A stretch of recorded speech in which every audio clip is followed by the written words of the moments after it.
Добро утро, Македонија! Добро утро за сите кои што не следат. Добро утро и од денес секогаш, кога на владеачкото мнозинство ќе им треба на еден шверцерски начин, криминален начин да направат нешто, во овие рани утрински часови, директно од собранието, можеби на нов собраниски канал, почитувани граѓани, ќе може да следите утринска емисија. И да не е трагично, ќе биде смешно, да не е смешно, ќе биде трагично. Можеби дел од вас ќе кажат зошто овој небањатиот ВМРО-вец излегол у капут. Драги мои, тука веќе 20 часови работиме, додека надвор е негде 2-3 степени Целзиусови, верувајте, не е ништо потопло нити во оваа сала, па мораме заедно со пратениците да седиме облечени, да не измрзнеме, обидувајќи се шверцериве од власта да ги спречиме во носењето на овој криминален закон. Можеби делувам како оние од најавите, односно кажувачите на временската прогноза, на што да се прави здравието мора да се чува. Но да се вратам на темата за она што веќе 20 часа без престан само од опозицијата се објаснува што всушност се проба да се прави.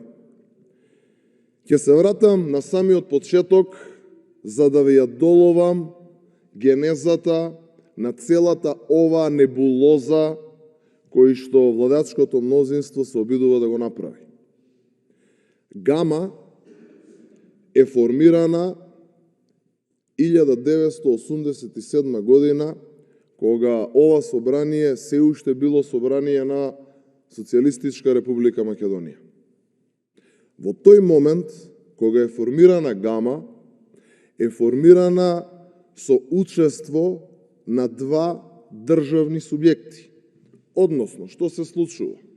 Во тоа време, Мак Петрол е државна фирма со државен капитал, значи направена, градена со пари на граѓаните. Значи, тој Мак Петрол, како државна фирма, со државен капитал, заедно со тогашната извршна власт, формираат предпријатие наречено Гама, кој што е во 100% државна собственост. Во периодот на транзицијата се приватизира Мак Петрол и одредени структури стануваат едни од највлијателните луѓе во државата. Стануваат олигарси. И еве денеска, неколку децении подоцна, тоа што било државно и некој го зел без пари, 30 и повеќе години, калапел пари од тоа, милионски суми на профити, сега ни овде треба повторно да му го платиме нешто што било стекнато од државата. Има една сцена, драги колеги, од владеачкото мнозинство, од еден познат цртан филм, со кој што растевме барем моите генерации, Том и Џери, каде што кога Том се погледнува во огледало и наеднаш му растат уши на магаре. Имам впечаток дека токму за таков го сметате македонскиот народ и сите, буквално сите кои што живеат во Република Македонија со ова што го правите. Значи, имаме ситуација во која што 26 години стар гасовод, кој што проценет на 18 милиони евра, кој што е граден и правен од државни пари, да го купува државата за, речи си, дупло поголема цена, а истиот во меѓувреме амортизиран. И неговата употребна вредност од денес па натаки може да биде максимум 5 до 10 години. Не знам дали само кај мене или кај пратениците од опозицијата работи логиката, или некој овде во салата смета дека народот треба и понатаки да се потценува и да се смета за глуп. Или се водите од институтот АПП. Знаете сите, нели, за тој институт АПП? Ако проđe, проđe. Да си пробаме. Така. 33-4 милиони евра, никому ништо. И она што е, само ми ја потврдува тезата која што со години ја зборувам во јавноста за вас, продолжувате со соњето. Па и во овој закон, што го имате доставено, има лага до лага, почнувајќи уште во самиот вовед. Решавањето на спорот, тантара-пантара, не знам што, бидејќи произлез од укажувањето на државното правобранителство. Лага. Класична лага. Понатака и во сите материјали, државното правобранителство го укажува токму спротивното. Значи, безсрамно лажете. Па уште наведувате дека имало присутна опасност да бидат воведени соодветни санкции од страна на Европската Унија. Исто кој што датумов го добивме веќе 3-4-5 пати. Треба да се срамите од лагите кои што ги кажувате. Да не навлегувам во однос на тоа колку е неписмен правнички текстот на самата спогодба.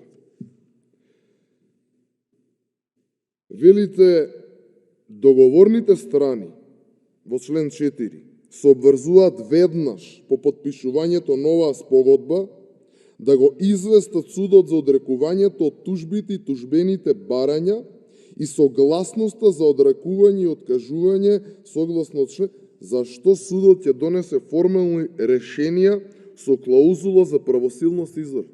Јас не знам што се замислувате.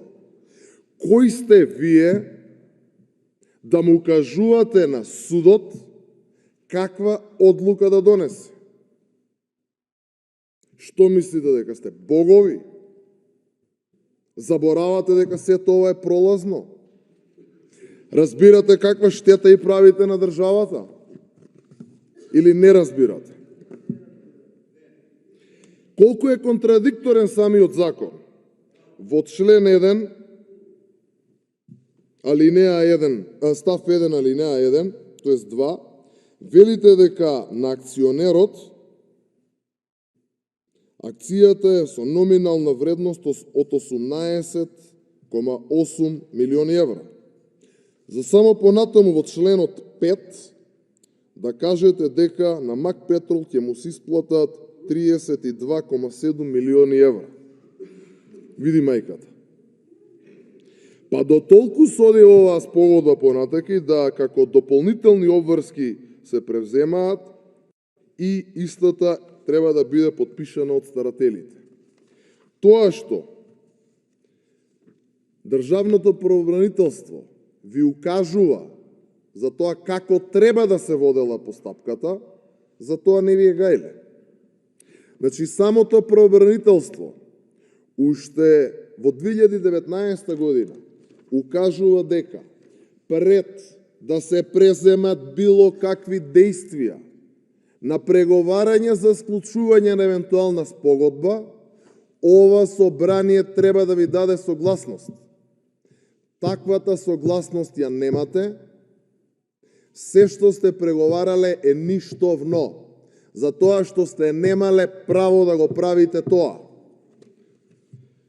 За жал, или може би еден ден за среќа, додека ние овде 20 часа се бориме да докажеме на сите за каков криминал се работи, еден од вас не се окуражи да излезе. Па еве затоа ве повикувам, излезете овде, Министер, седите 20 часа овде. Не е вака незгодно да седите, да се смешкате и да немате што да кажете. Ама знаете како вика? Благодаря. Здравиот човек има милион желби. Болниот само една. А Благодаря. тоа е да го протне законот за Мак Петрол.